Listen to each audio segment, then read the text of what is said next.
chọn xiên cả lầm vai ta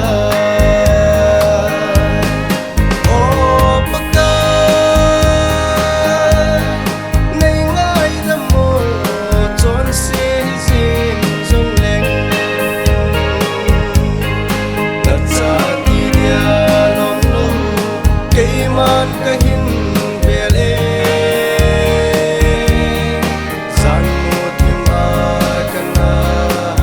so den tai pakai lekom kahin beli namai va in nei salvatan pakai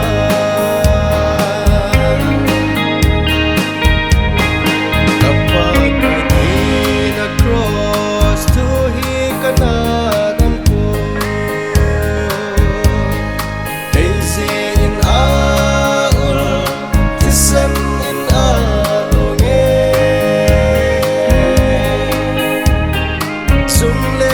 cha kezi in a to in mi him dai cha ke in anum e ti chan ge in a thu mi chon se ke ho hing na ting in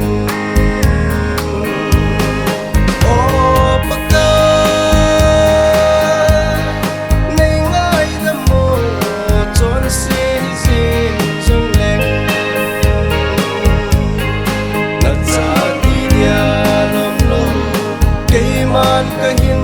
bele san mo tim a kana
yên